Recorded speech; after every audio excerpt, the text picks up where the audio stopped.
We are live at the Oakland Raiders versus Denver Broncos game. The feeling is intense, the barbecues are lit, and the beer is flowing. And we are going to get crazy, and we are going to win, and we're going to interview a lot of people today and show them what's up with the Raider Nation, even though you are not recording.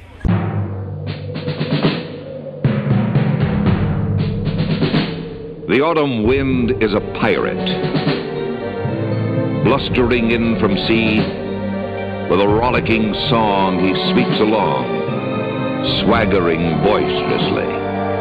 His face is weather-beaten. He wears a hooded sash, with a silver hat about his head, and a bristling black mustache.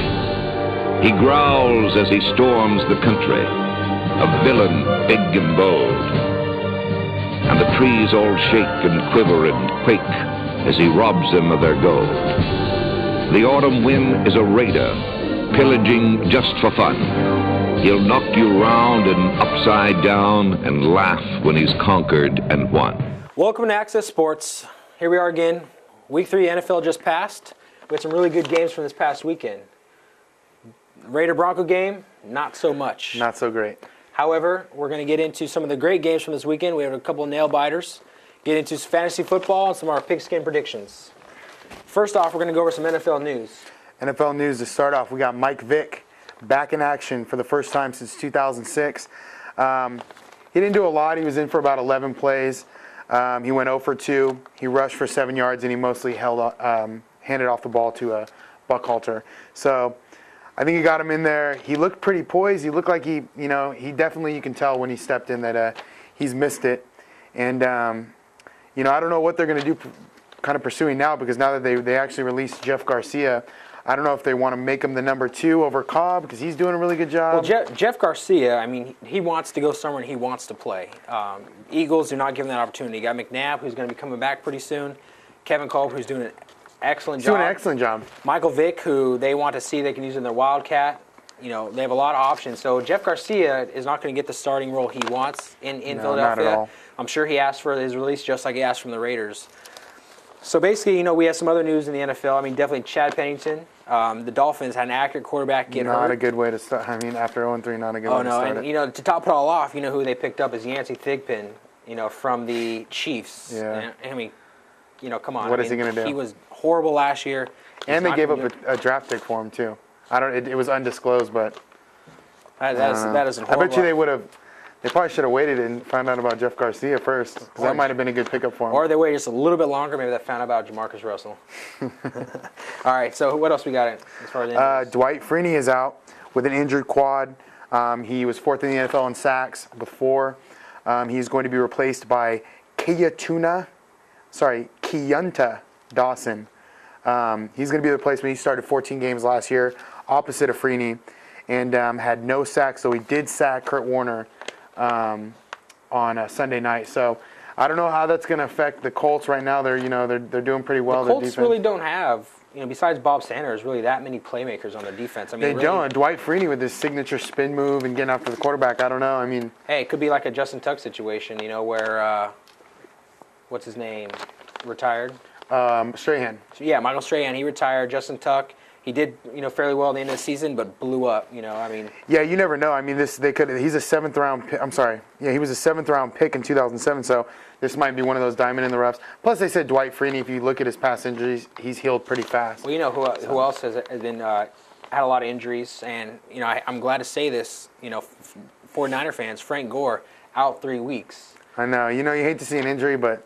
I mean, I hate the Niners. Week 1 he rushed for 30 yards. Last week he rushed for 207 yards. Really, broke away. This past week he can get injured. 1 carry, 4 yards.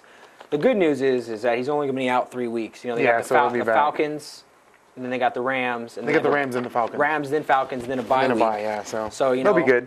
They're shaped up. I mean, really, they can run away with the NFC West. I wish I could say the same thing for the Raiders. All right. Well, this weekend was a great weekend.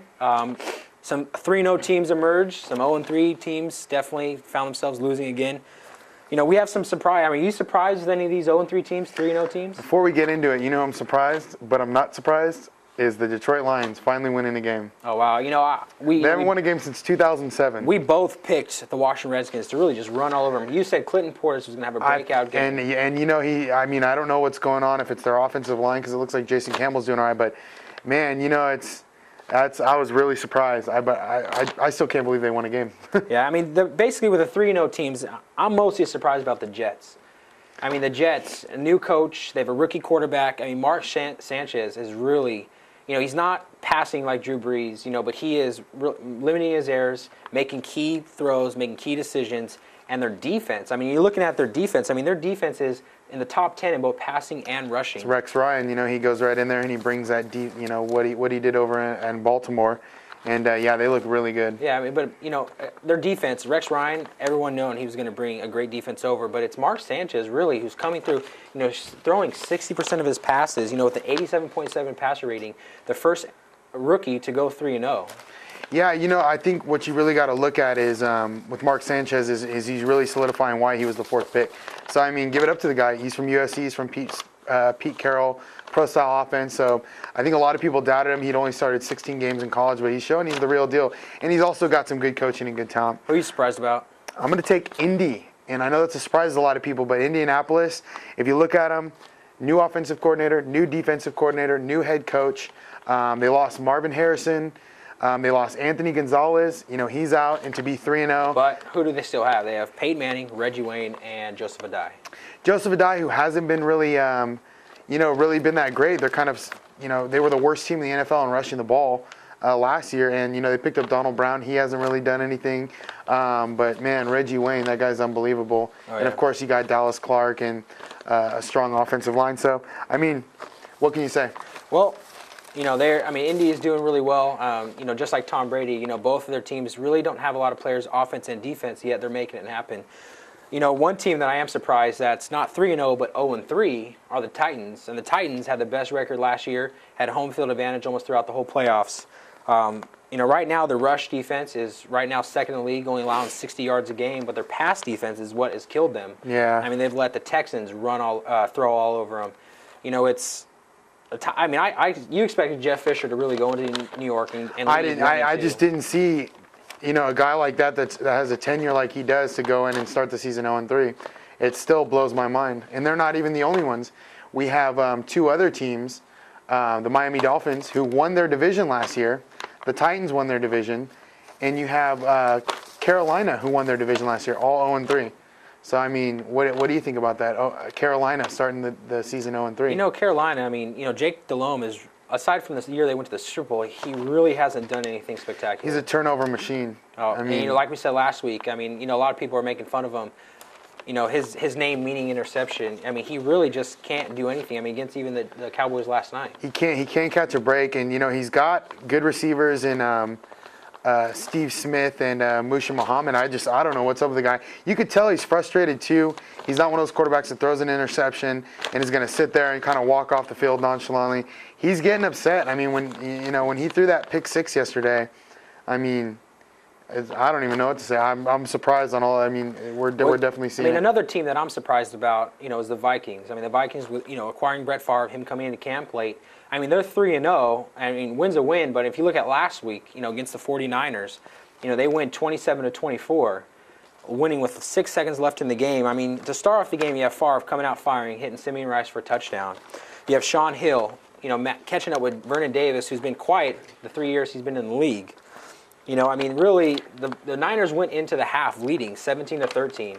You know, with that Ray McDonald blocked field goal, Nate Clemens running back, you know, for a touchdown. I mean, really, huge. A lot of Niner fans, and I'm sure all fans, thought the Niners really, you know, were in a position to win this game. And even in the third quarter, you know, Percy Harvin, you know, 101 yards taken for a touchdown. It really took the air out of the Niners.